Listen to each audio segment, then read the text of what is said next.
예, 저 유원대학교 이규호 교수입니다. 반갑습니다.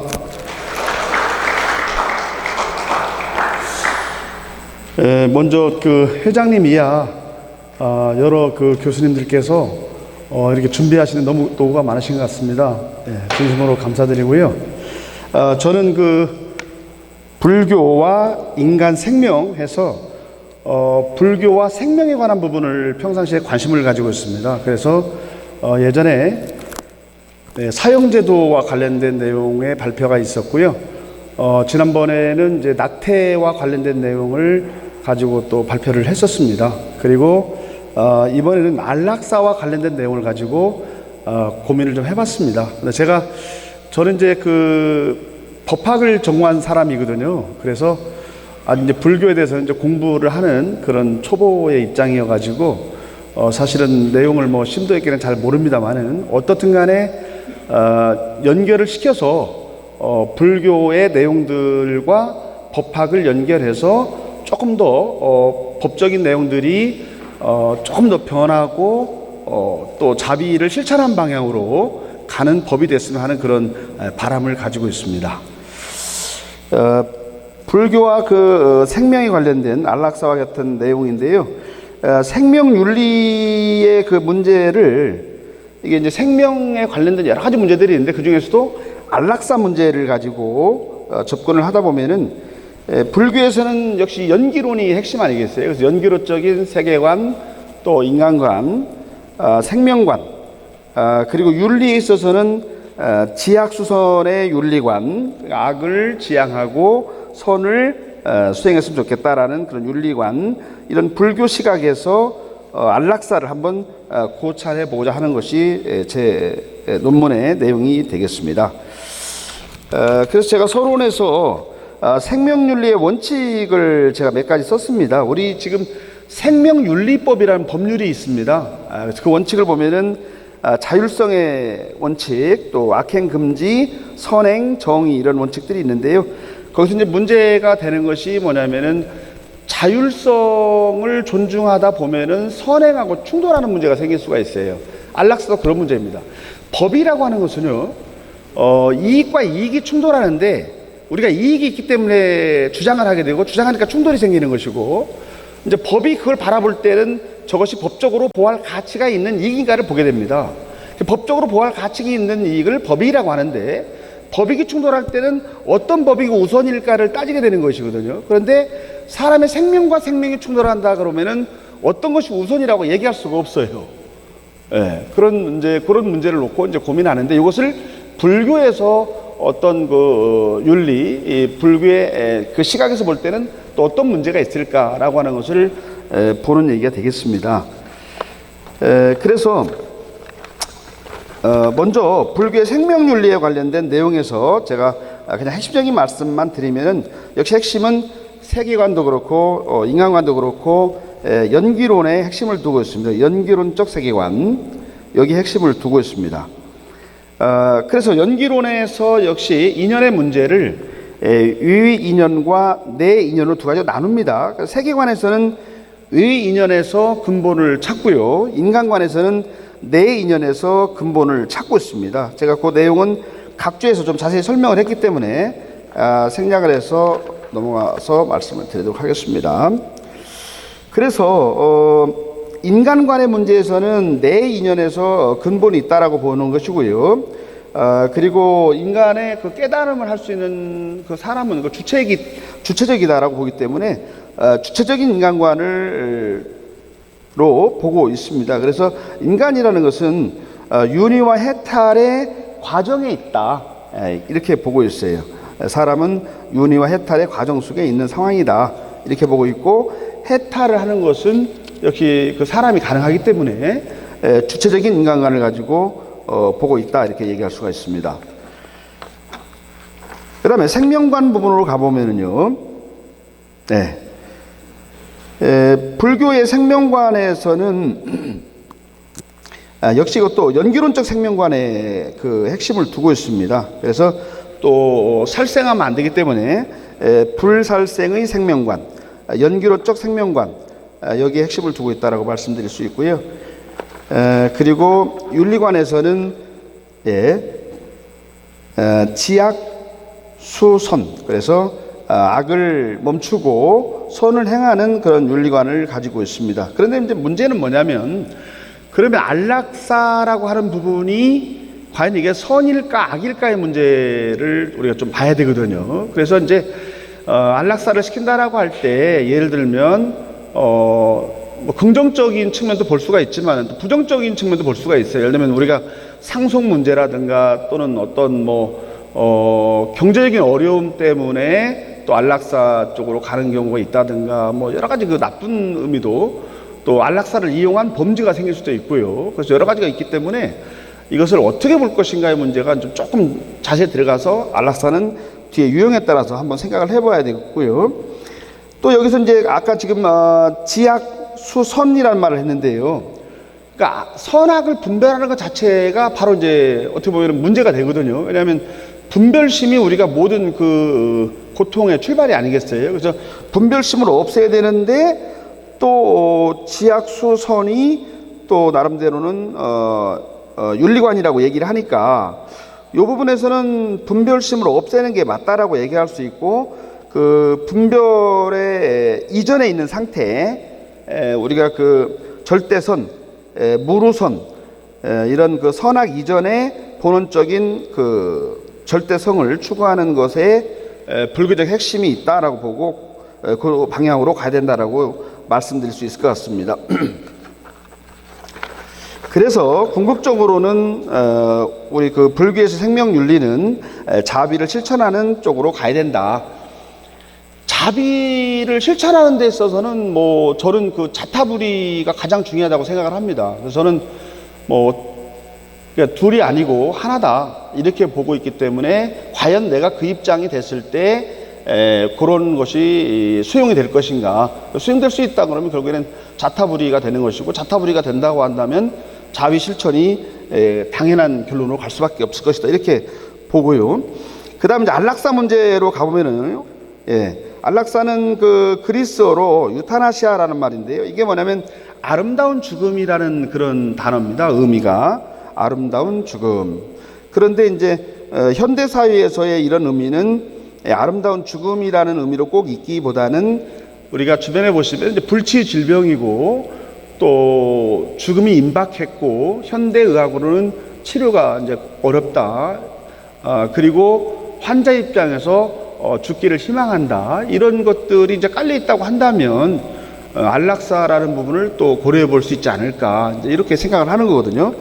그래서 이걸 이제 식물인간 상태에서 회복될 가능성도 없고 한데 그냥 연명만 하는 이런 문제를 긍정적으로 볼 것인지, 아니면은 본인이 사전에 이제 우리가 써가지고 동의를 했다든가, 아니면 또 이제 추정적 승낙이 가능하다든가, 그리고 의사표시를 할 수 없을 때 가족의 전체적인 동의가 있다든가, 그랬을 때 이것을 긍정적으로 볼 것인가, 이런 문제가 현대에서는 논의가 되는 문제다라고 얘기할 수 있고요. 법적인 문제에서 볼 때는 이게 이제 승낙이 이루어지지 않아서 이루어지게 되면은 이제 살인죄의 문제하고 직결될 수가 있는 것이고요. 또 의사의 조력에 의해서 죽게 되는 문제는 자살은 범죄가 아니지만 자살하도록 도와주는 것은 자살 관여죄라고 범죄가 됩니다. 근데 만약에 승낙이 이루어지게 되면은 이것을 이제 그 정당한 행위가 되기 때문에 범죄가 되지 않는 면이 있어요. 그래서 법적인 문제는 그런 문제가 있고요. 물론 헌법에 가면은 10조에 인간의 존엄과 행복 추구권에서 존엄사라는 말을 또 쓰기도 합니다. 용어에 있어서 용어는 약간 차이가 있습니다. 안락사에 대한 개념을 제가 간단히 말씀드렸고, 그러니까 존엄사라는 말하고, 존엄은 말 그대로 존엄하게 죽게 한다는 뜻이거든요.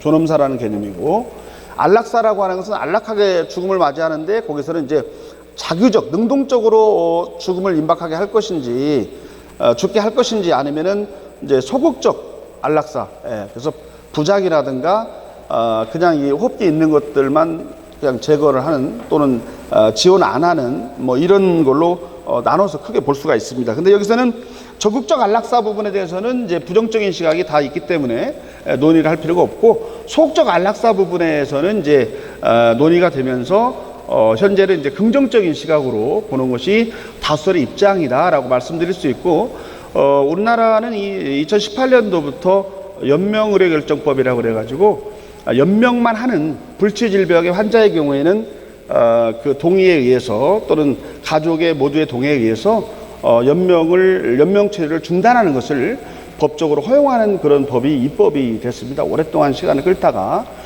그래서 현재는 적법한 상태에 놓여 있는데요.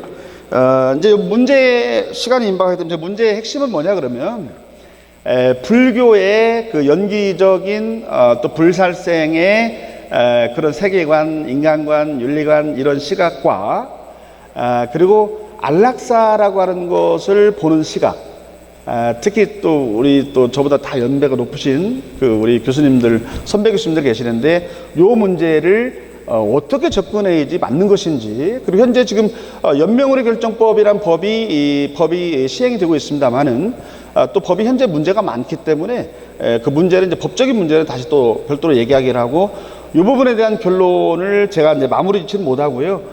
오늘 우리 선배 교수님들한테 거기에 대한 의견도 한번 듣고 싶고 그렇습니다. 시간 관계에서 여기까지 마치겠습니다. 예, 감사합니다.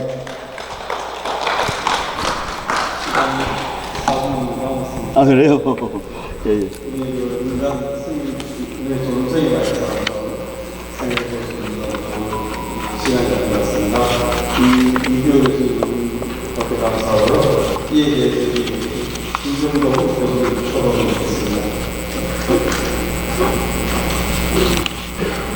예, 안녕하십니까. 문화대학교 김경범입니다. 오늘 이제 허경수님의 일자를 중에 그 얘기를 이제 듣는데요. 제가 사실 여기서 오랫동안 한국사 총장을 역임했습니다. 오늘 이 자리에 참여해서 정말 영광으로 생각하고 있고요. 이 원로교수님들을 보니까 2018년도에 아마 2017년도 그때쯤에 이제 배영기 교수님이 이 안락사 모노파스를 발표를 하셨을 거예요. 근데 오늘 또 이교 교수님께서 이 이슈를 잘 얘기해 주셔서 감사하다고 생각하고요. 일단 여러분들 여기 한번 현수막 보실래요? 이 현수막 보시면 이 현수막이 움직이는데 바람이 불어요, 여러분들. 그럼 현수막이 움직인 거야, 아니면 여러분들 이 바람이 움직인 거야? 이게 사실은 이 북송시대에 이 도주스님이 제자를 하나 들었는데 이 깃발이 움직이는 거, 즉 현수막이 움직이는 거, 이게 제자들이 현수막이 움직인다, 바람이 움직인다 이렇게 얘기했는데 스님은 이렇게 말씀하셨대요. 당신의 머리에 맞는 움직이구나. 네. 마찬가지로 이 안락사 문제도 똑같은 맥락에서 봐주시면 될 것 같고, 인간의 자유의식, 프리윌, 자기의식, 그리고 이건 뭐 법적으로 보면 법적인 기본권이랑 연결되어 있고, 불교 교리로 보면 성, 그리고 이 법을 얘기하는 강화, 정정, 여기랑 이렇게 연결이 되어 있거든요. 그 점을 한번 생각을 해주시면 좋겠고요. 일단은 이 내용을 한번 말씀드리면, 이 심의연기로 이렇게 선언을 하게 된다면 이 달마, 즉 법에 무시하기 때문에 이 맹목적인 삶의 의지를 일깨워서 희로애락과 고해 속에 빠진다. 따라서 부모는 이러한 고해와 욕망의 수명에 빠지는 것을 방지할 수 있다. 어떻게 보면 또 옹호한다고 또는 이렇게 만난다고 볼 수가 있거든요. 그런데 문제가 뭐냐면 두 가지 얘기가 있어요. 이제 예를 들면 기독교와 같은 종교에서는 이 자살, 좋은 사람을 자살로 보여줬죠. 그 중에서 좀 이걸 거부감을 가지고 있기 때문에 사회적 센세이션을 일으킬 수가 있고, 두 번째는 이제 이 적극적 안락사, 즉 이제 말살이 되는 거죠. 이제 살인이 되는 거니까 이 형법상으로 또는 이 공상으로 이렇게 나갈 수 있다. 구성적으로 그 점에 대해서 좀 질문을 드리고 싶고요.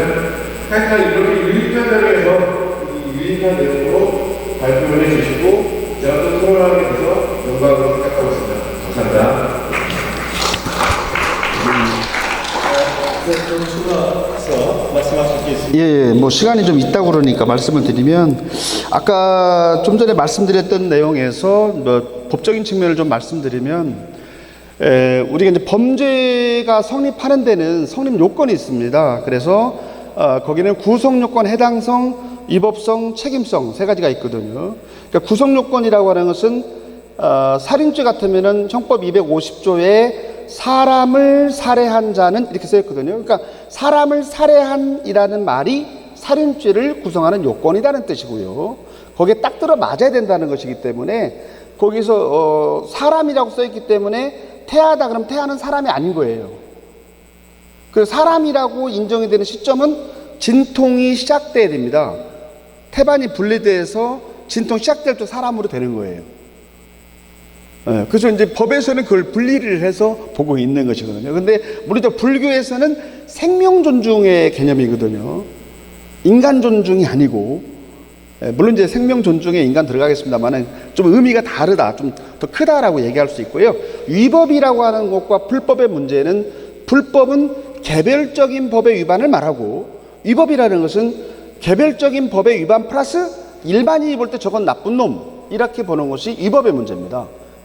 그러니까 불법이면은 민사상 손해배상 문제가 되는 것이고 위법의 문제가 되면은 민사 손해배상만이 아니고 형사처벌 문제가 제기되는 거예요. 네.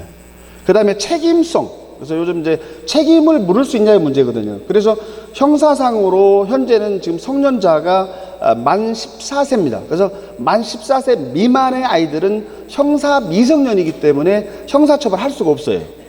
요즘에 좀 상향 조정하자는 얘기가 많이 나오고 있죠. 물론 형사 미성년자이면서 10세 이상인 사람, 촉법 소년이다 그랬는데 연령을 좀 조절하는 얘기가 있습니다만은 물론 심신상실자다 그러면은 이제 형사처벌 대상이 아니죠. 이 세 가지가 범죄 성립 요건이 되는 것이고, 그리고 지금 이제 자살 문제는 자살은 범죄가 안 됩니다. 왜냐하면 범죄가 되고 안 되고의 문제는 우리가 생각할 때 범죄가 문제가 아니고 죄형 법정주의라고 그래가지고 죄는 범죄, 형벌은 형벌. 이것은 법의 법률에 규정됐을 때 범죄가 되고 형벌을 부과할 수가 있어요. 그게 형사처벌의 큰 원칙입니다. 그런데 자살은 법률에서 범죄라고 규정이 되지가 않습니다. 그렇기 때문에 범죄가 되지 않습니다. 다만 자살을 도와준 거, 한강에 가서 떨어져서 자살하겠다는 사람을 한강 다리 중간까지 태워다 줬다. 그러면 이제 자살을 도와줬으니까 방조라고 그래요. 도와준 것을요. 그래서 그런 범죄가 되도록 법에 규정이 됐다라고 말씀드릴 수 있고요. 아까 불교적인 차원에서의 문제는 뭐 생사가 하나다라고 하니까 뭐 자살해도 된다 그런 뜻은 아니거든요. 그래서 생사가 하나다라고 하는 개념에서 생사를 벗어나는 것을 우리가 해탈이라고 얘기하지 않습니까? 근데 자살을 해도 된다는 의미가 아니고 생사가 하나고 그런 차원에서 현재의 지금 이 자리에서 최선을 다하라는 것이지 자살하라는 얘기는 아니기 때문에 그건 또 다른 문제다. 그리고 적극적 안락사는 살인죄의 문제죠. 그래서 그 부분은 제가 거기까지만 말씀드리겠습니다. 예, 고맙습니다. 감사합니다.